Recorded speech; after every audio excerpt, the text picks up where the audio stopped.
We're now just a few weeks out from the official start of the 2024 election year.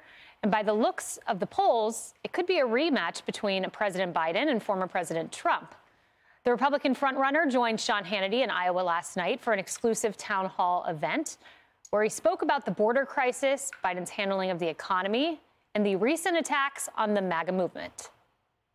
And we have people going around really destroying our country. They're destroying our country at the border.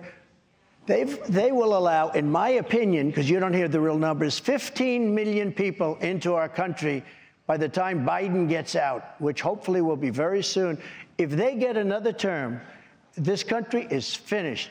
What he did with energy is unbelievable because energy went up so much, gasoline $5, $6 a gallon, that's what caused inflation. Now it's all over the place. He's saying, well, we don't have too much inflation, but he doesn't talk about all of the inflation that you've had to suffer over the last 3 years. I see Biden talking about, oh, MAGA, MAGA. MAGA means make America great again. That's what it means. And that's what people want. Meanwhile, President Biden made a stunning admission to supporters about his motivation for seeking re-election, telling supporters at a private Boston fundraiser, quote, "If Trump wasn't running, I'm not sure I'd be running. But we cannot let him win for the sake of the country. Trump's not even hiding the ball anymore. He's telling us what he's going to do. He's making no bones about it." Now, afterwards, Biden told reporters he'd be running even if Trump weren't in the race, but those were his initial comments. Meanwhile, the former president responded last night. I personally don't think he makes it. I think he's in bad shape physically. Do you remember when he said, I'd like to take him behind the barn? If he took me behind the barn and I went like this, I believe he'd fall over. By the way, it was okay for him to say that. He said, I'd like to take him behind the... He could say that and everyone thought it was so cute. If I ever said it, they'd say, he's a dictator. He's a horrible human being. You know, it's a whole double standard we have. Harris, some quintessential Trump humor there. He went on to talk about possible replacements for Biden. He said, you know, Newsom is slick, but he has no facts. Kamala, politically impossible to move her aside.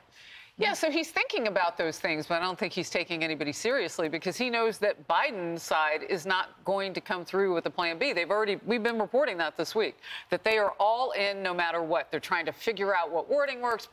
Bidenomics doesn't work. Now we'll call it MAGAnomics. I mean, I thought he trademarked MAGA. Can he, like, hit them on that? Like, that's my word. That's what I would say to them. And he's right about that. This has been just an epic fail on Democrats' part to try to steal his mojo to sell their stuff. So he doesn't take it seriously. He picks the other person who's polling worse than Biden, and that's his vice president. Yeah, his vice president, exactly.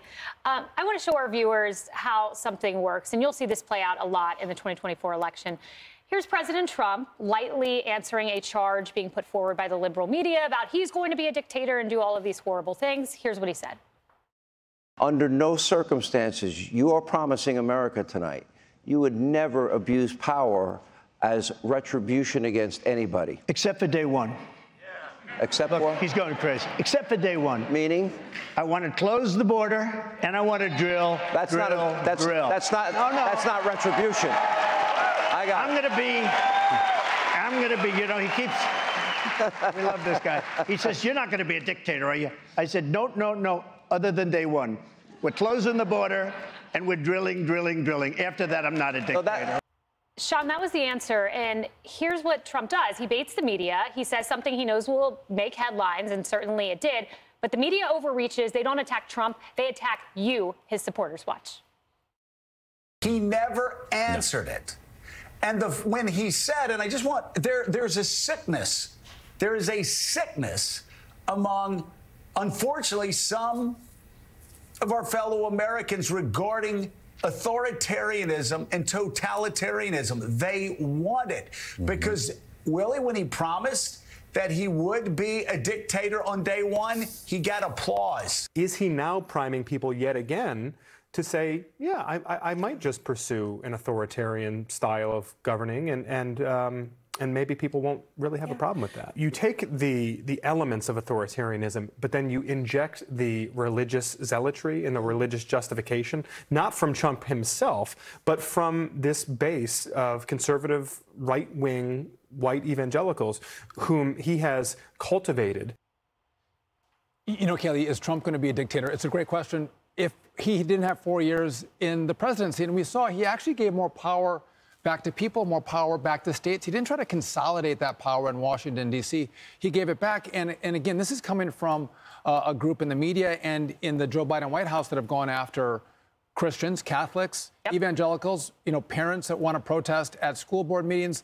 The list is long. And to think that, by the way, the January 6th people, anyone who is a Trump supporter, they're getting their information off of Twitter. So, again, they're accusing Trump of what they've done themselves. But I'm going to tell you what, on Trump last night, I get kind of pessimistic about the country and the politics and where we're going.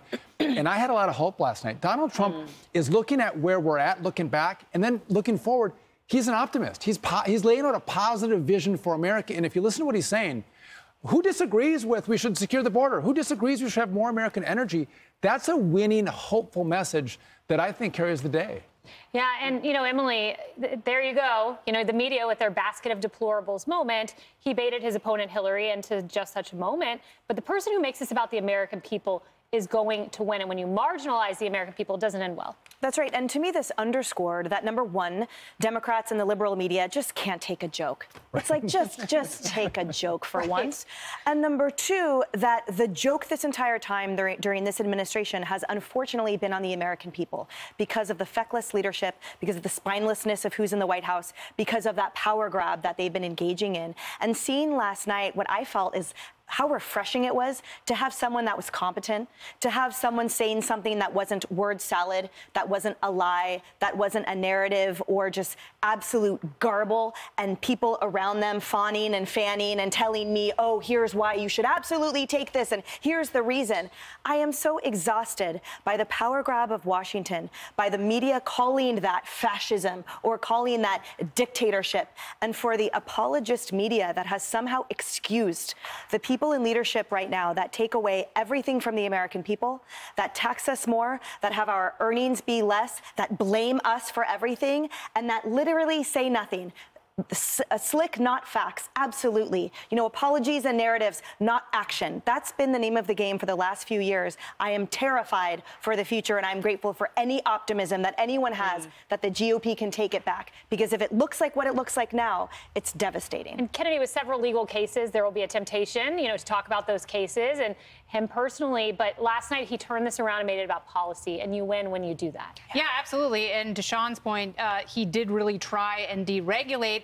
But what I'm so curious about, you know, they had the hat trick. They had the House and Senate and the president. I'm talking about Democrats at the beginning of the Biden administration, but they didn't try to take back some of the power for the legislative branch. You know, if Trump as president is such a threat, if the presidency is so powerful, then why didn't they curtail it at all? I don't understand that. They could have made so many decisions when they had that big majority, but they didn't, particularly on immigration.